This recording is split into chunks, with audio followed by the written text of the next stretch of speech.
Sri Retno Arum dengan NIM 112110151. Kali ini saya akan menjelaskan tentang capital budgeting dalam akuntansi manajemen. Capital budgeting adalah proses yang digunakan oleh perusahaan untuk mengevaluasi dan memilih investasi jangka panjang yang menguntungkan. Proses ini membantu perusahaan untuk menentukan apakah suatu proyek ataupun aset akan memberikan nilai tambah bagi perusahaan atau tidak. Dari capital budgeting ini juga ada beberapa manfaat dan tujuan, di antaranya yang pertama yaitu membantu dalam pengambilan keputusan investasi strategis. Maksudnya di sini capital budgeting akan memberikan kerangka kerja untuk menganalisis proyek ataupun investasi jangka panjang, seperti ekspansi bisnis, pembelian aset baru, atau pengembangan teknologi. Dengan proses capital budgeting ini, perusahaan dapat membuat keputusan strategis yang selaras dengan visi dan tujuan jangka panjang. Lalu yang kedua ada memaksimalkan nilai perusahaan. Tujuannya yaitu untuk memilih proyek yang akan memberikan pengembalian terbesar bagi perusahaan. Dengan memastikan bahwa sumber daya yang dialokasikan ke investasi yang menghasilkan keuntungan optimal, nilai perusahaan dapat meningkat, yang pada akhirnya akan memberikan manfaat bagi pemegang saham. Lalu yang ketiga, menilai resiko dan keuntungan dari suatu proyek. Proses menilai ini membantu perusahaan untuk menganalisis potensi keuntungan dan resiko yang terkait dengan proyek tertentu. Dari menilai resiko dan keuntungan ini dapat dilakukan dengan beberapa metode, yaitu NPV, IRR, atau analisis sensitivitas yang digunakan untuk mengevaluasi apakah suatu proyek layak dilakukan berdasarkan proyeksi arus kas dan resiko yang terkait.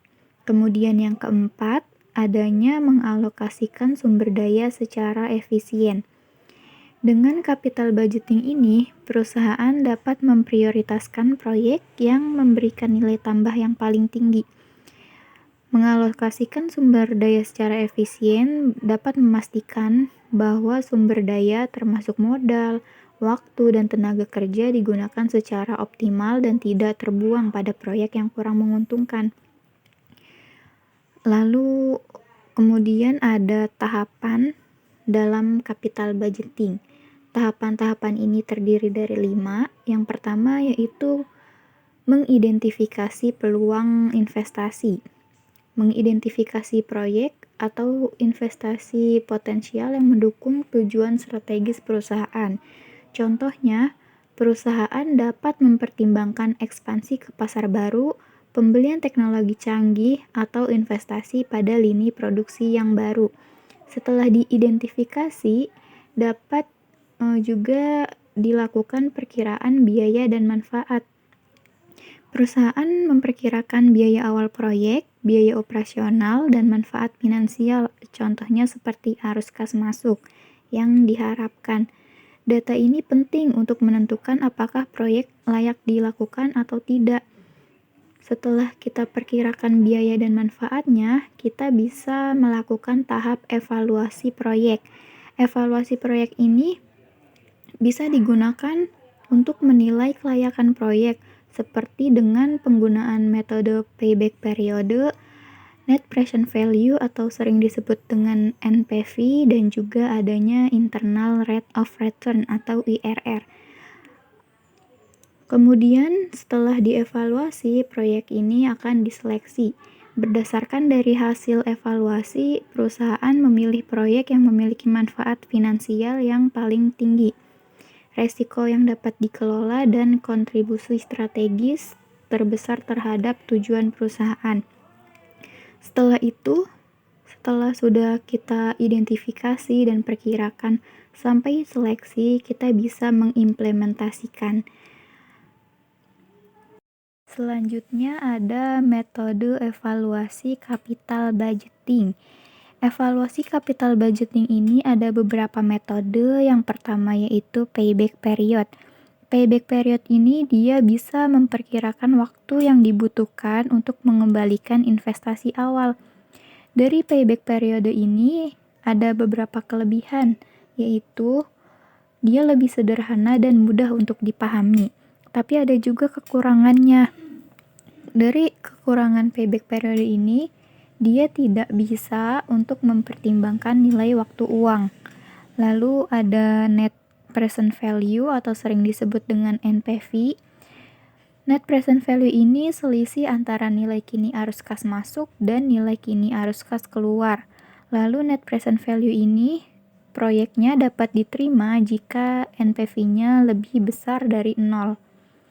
Kemudian yang ketiga adanya internal rate of return atau IRR. IRR ini maksudnya tingkat pengembalian investasi yang membuat NPV sama dengan 0.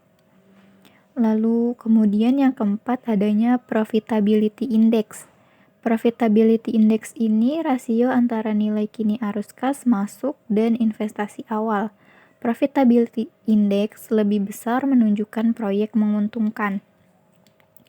Lalu kemudian ada faktor-faktor yang mempengaruhi capital budgeting, di antaranya lingkungan eksternal, ketersediaan dana, estimasi arus kas, dan juga resiko dan ketidakpastian.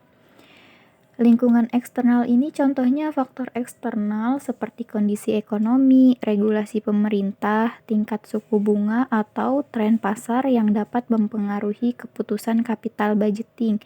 Contoh dari lingkungan eksternal ini adalah sebuah perusahaan manufaktur ingin berinvestasi dalam mesin baru, namun kebijakan pemerintah yang memberlakukan tarif impor tinggi pada mesin dapat meningkatkan biaya proyek sehingga perusahaan harus mempertimbangkan ulang investasinya.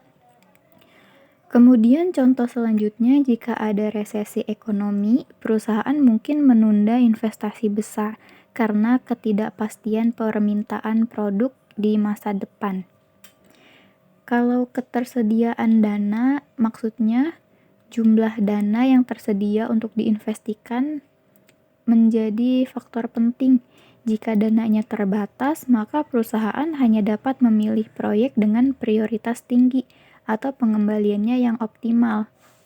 Contohnya, sebuah perusahaan retail ingin membuka 10 cabang baru, tapi karena keterbatasan modal, mereka hanya membuka 3 cabang yang berada di lokasi yang strategis dengan potensi pasar yang besar. Jika perusahaan memilih untuk memiliki utang yang tinggi, mereka mungkin harus menunda proyek besar karena beban bunganya yang harus dibayar. Lalu kalau estimasi arus kas itu, keberhasilan investasi yang sangat bergantung pada akurasi estimasi arus kas masuk dan keluar di masa depan. Kesalahan dalam estimasi ini dapat menyebabkan keputusan yang buruk.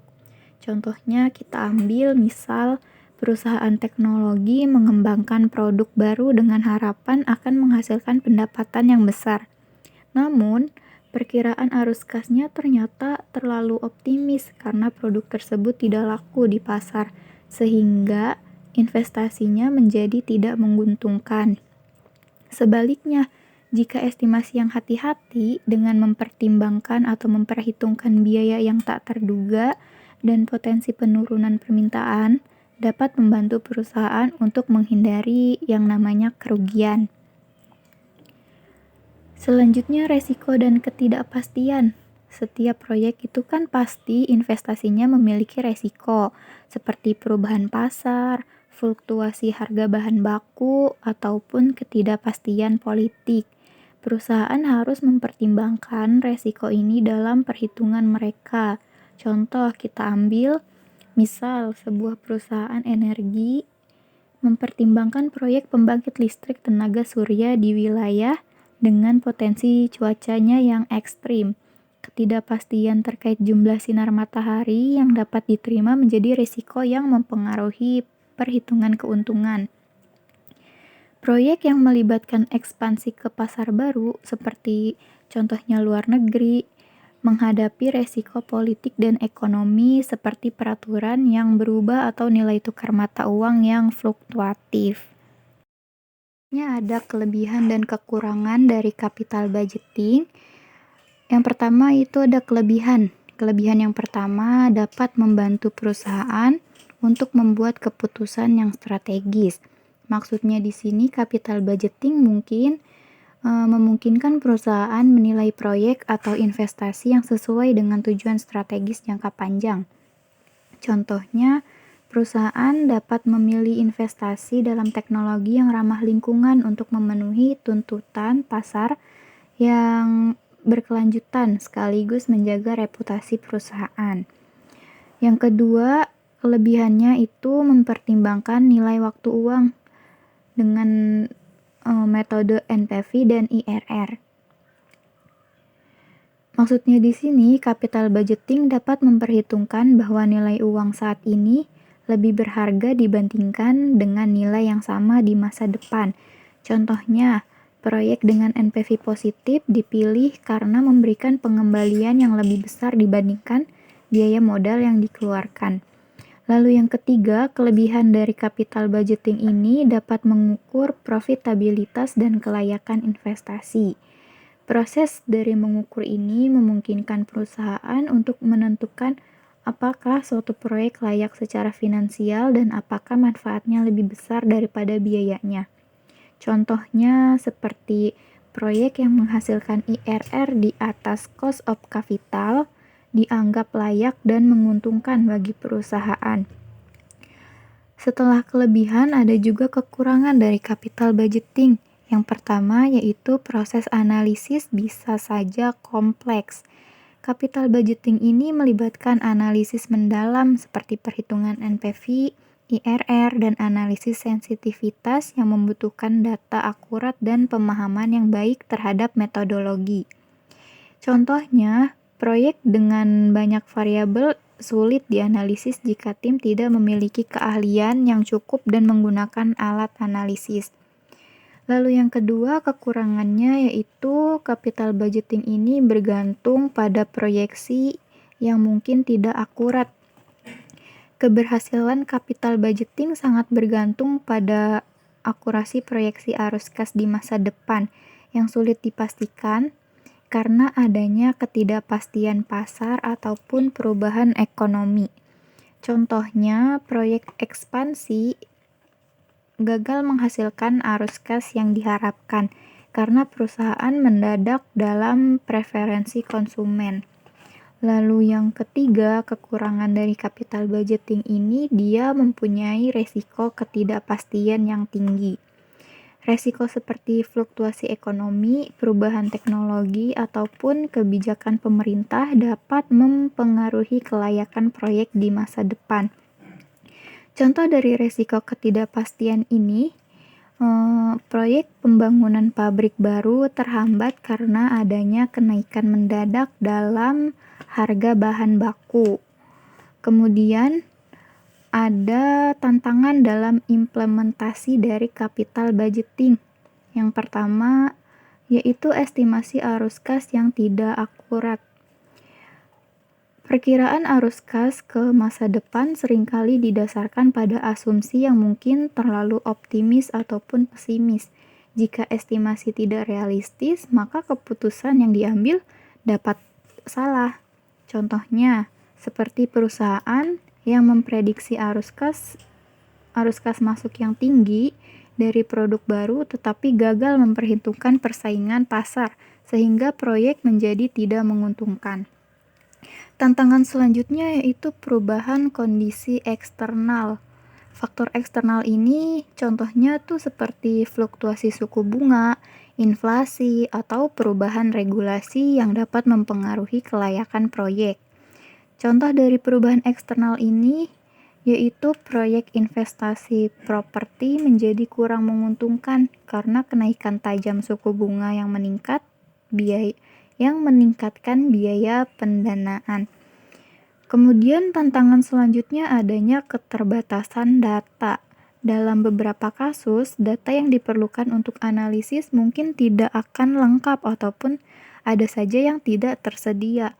Hal ini menghambat evaluasi yang akurat. Contoh, perusahaan yang ingin memasuki pasar baru kesulitan mendapatkan data permintaan lokal yang andal, sehingga keputusan investasi menjadi beresiko. Selanjutnya, tantangan dalam implementasi ini ada konflik kepentingan internal. Dalam organisasi, konflik antara departemen ataupun kepentingan pribadi manajer dapat mempengaruhi proses pengambilan keputusan. Contohnya, dari konflik kepentingan internal ini, manajer proyek mungkin mendorong investasi pada proyek tertentu untuk mencapai target pribadinya, meskipun proyek tersebut tidak memberikan nilai maksimal bagi perusahaan. Selanjutnya ada contoh perhitungan dari capital budgeting atau ABC costing ini. Studi kasusnya yaitu perusahaan ABC ingin menginvestasikan sekitar 50 juta untuk membeli mesin baru yang akan meningkatkan produksi. Mesin tersebut diharapkan dapat menghasilkan arus kas masuk sebesar 15 juta per tahun selama 5 tahun. Tingkat diskonto yang digunakan adalah 10%. Nah, yang pertama yang dapat kita lakukan itu menghitung dengan metode NPV. Cara menghitungnya, yang pertama itu kita hitung nilai kini arus kas tiap tahun. Di sini kan diberitahu kita itu menghasilkan arus kasnya selama 5 tahun. Maka kita akan menghitung dari tahun ke-1 hingga tahun ke-5. Tahun pertama, misal 15 juta dibagi 1 ditambah 0,10 pangkat 1 sama dengan 13,64 juta. Kenapa di sini 0,1? Karena tingkat diskontonya itu 10%, maka di sini ditulisnya 0,1. Dan pangkatnya 1 karena di sini kita menghitung tahun pertama. Lalu tahun yang kedua juga dengan cara yang sama, 15 juta dibagi 1 ditambah 0,10 pangkat 2. Kenapa pangkat 2? Karena tahun kedua. Hasilnya yaitu 12,40 juta. Selanjutnya untuk tahun ketiga, keempat, dan kelima itu masih dengan cara yang sama. Namun di pangkatnya itu kita mengikuti tahun. Kalau tahun ketiga berarti pangkatnya 3, tahun keempat pangkatnya 4, dan tahun kelima pangkatnya 5. Langsung saja biar tidak terlalu lama, tahun ketiga itu hasilnya 11,28 juta, sedangkan tahun keempat 10,25 juta, dan tahun kelima itu hasilnya 9,32 juta. Setelah kita menghitung nilai kini arus kas tiap tahunnya, kita bisa menjumlahkan nilai kini yang sudah kita ketahui. Nilai kini tahun pertama itu 13,64 juta ditambah nilai kini di tahun kedua yaitu 12,40 juta. Lalu ditambahkan dengan tahun ketiga 11,28 juta, ditambahkan lagi dengan tahun keempat 10,25 juta, dan tahun kelima 9,32 juta. Maka didapatkan jumlah nilai kininya yaitu 56,89 juta. Setelah kita jumlahkan, kita bisa mengurangi dengan investasi awal. Tadi kan nilai kininya itu 56,89 juta. Nah, nilai investasi awalnya di soal itu dituliskan 50 juta. Maka kita kurangkan 56,89 juta rupiah dikurangi dengan 50 juta. Maka hasil dari investasinya yaitu 6,89 juta rupiah. Maka dapat disimpulkan, karena NPV-nya positif, maka proyek ini layak untuk dijalankan. Kalau misalkan hasil dari penjumlahan ini negatif, maka proyek itu artinya tidak layak untuk dijalankan. Karena ini hasilnya positif, maka proyeknya layak untuk dijalankan. Oke, itu saja yang dapat saya sampaikan terkait dengan capital budgeting. Maka dapat saya simpulkan bahwa capital budgeting ini merupakan proses yang sangat penting untuk memastikan bahwa investasi jangka panjang menghasilkan nilai tambah bagi perusahaan. Metode seperti NPV dan IRR dapat memberikan wawasan yang mendalam tentang profitabilitas proyek. Sekian yang dapat saya sampaikan, kurang lebihnya saya minta maaf. Wabillahi taufiq wal hidayah. Wassalamualaikum warahmatullahi wabarakatuh.